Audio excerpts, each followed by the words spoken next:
Olá, sou Alexandre Figueiredo. Esta é mais uma edição do TV Linhaça. Pedimos para que vocês se inscrevam, apertem o sininho, dê um like, né, e não deixem de divulgar o nosso canal, que precisa ter mais seguidores. Vejam também os vídeos antigos e divulguem eles para quanto mais pessoas possível, até para ajudar a fazer o nosso canal render monetização. E não deixem também de pegar o meu mais novo livro na Amazon, que é o livro 1961, o ano que havíamos esquecido, que é uma grande viagem no tempo, com vários fatos de diversos âmbitos, política, esportes, música, tecnologia, cultura, né? É uma grande quantidade de informações sobre um ano instigante, que foi 1961, que influiu na década de 60, como nós hoje conhecemos, né? E aí, falando nisso, né, falando no ano de 1961, a gente se lembra desse ano através do seguinte tema, né, as crises políticas de 60 anos atrás e de hoje, né? E aí, nessa postagem, que não é muito demorada, a gente vê que o quebra-cabeça se remonta, né? Sem aqui a gente dar um desfecho definitivo a esse quebra-cabeça, né? Mas a gente vê o seguinte, que em 1961 o governo Jânio Quadros estava em crise e de repente ele, pressionado pelo conflito que ele tinha com o Congresso Nacional, ele renunciou. Foi só assistir ao desfile do Dia do Soldado e depois assinou a carta de renúncia, né?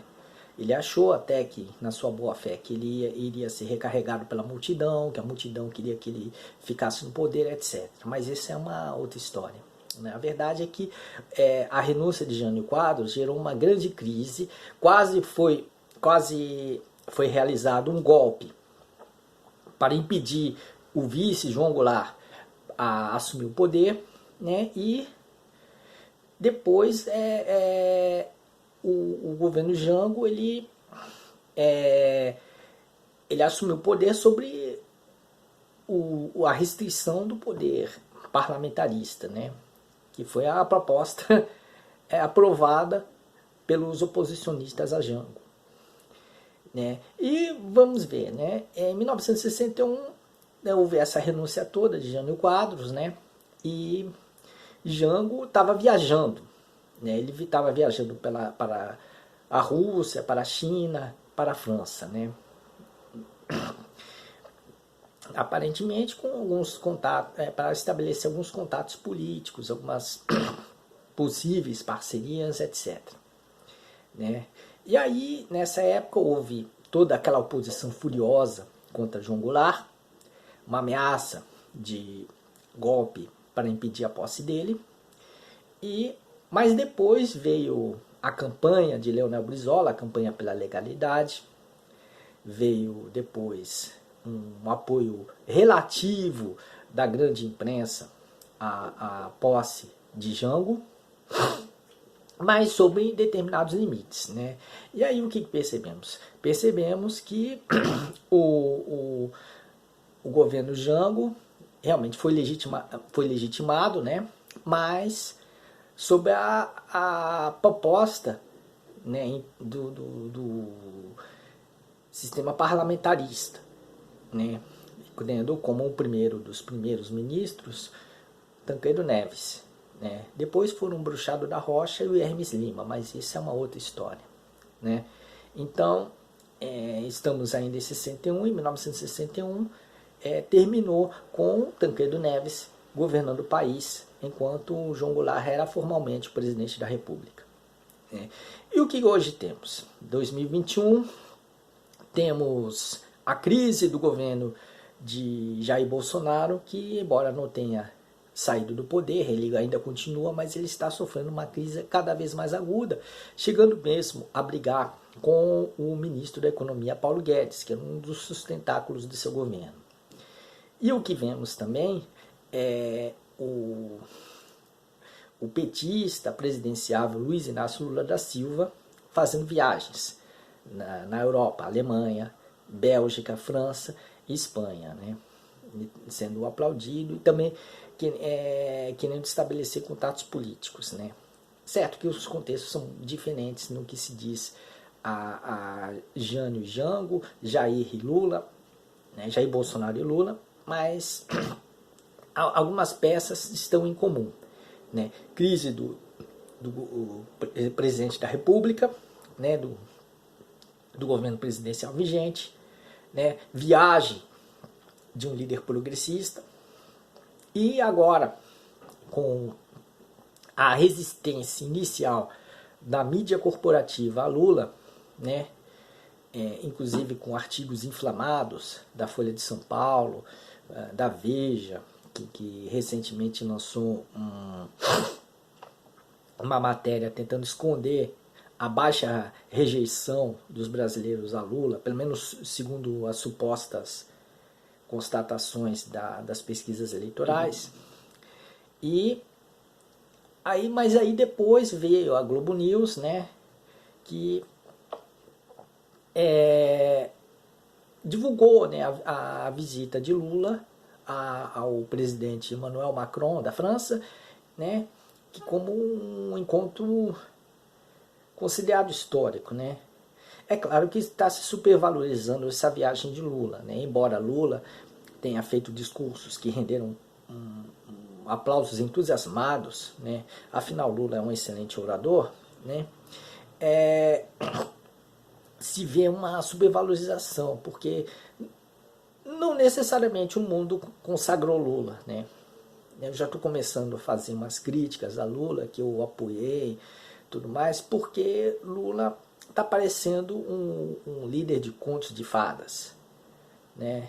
Um líder de contos de fadas, ele está achando que está tudo bem, de que vai ser fácil reconsertar o país, né. Ele não está vendo que a realidade brasileira está muito ruim. E aí ele também vai fazer alianças com a direita golpista, como o Geraldo Alckmin, que está para sair do PSDB, né? Mas vai continuar tendo aquela mentalidade neoliberal. O seu DNA tucano ele vai continuar muito forte. Até mais forte do que o DNA da Arena na carreira política de Ciro Gomes, que é justamente o conterrâneo de Alckmin, que ambos nasceram em Pindamonhangaba, no interior de São Paulo. Então, o que se nota também, além do apoio relativo da mídia a Lula, há essa probabilidade da aliança com o Alckmin, que o Alckmin é um político conservador, ligado ao Opus Dei, né? Em seu histórico de governo, ele reprimiu professores, mandou destruir, como governador do estado de São Paulo, ordenou a destruição da comunidade de Pinheirinho, que era um bairro popular de São José dos Campos, né? Então, isso pode comprometer e muito o programa de governo de Lula, né? No caso de Lula se tornar eleito, né? E aí o que se vai ver? Se vai ver o Lula castrado, embora de uma maneira diferente, mas tão castrado quanto o João Goulart na fase parlamentarista, né? Parece que a história está se repetindo, mas aqui não podemos ainda dizer qual o desfecho que vai acontecer. Mas a impressão que se tem é que o quebra-cabeça está se repetindo, né? Com as peças apenas levemente diferentes umas das outras em relação a 1961 e a este ano, 2021 e 2022, né? Então, o que vamos esperar, né? O que se espera é que Lula vai governar mais uma vez como Jango governou em 1961, no começo, né, do seu governo parlamentarista, e também Dilma Rousseff em 2015, né, que vai ser um governo conservador, vai ser um governo neoliberal, né, e o medo que se tem é que se Lula avançar, ele poderá ser golpeado, né. A história às vezes tende a se repetir como farsa, mas ainda assim com alguns aspectos semelhantes, apesar das profundas diferenças de contexto.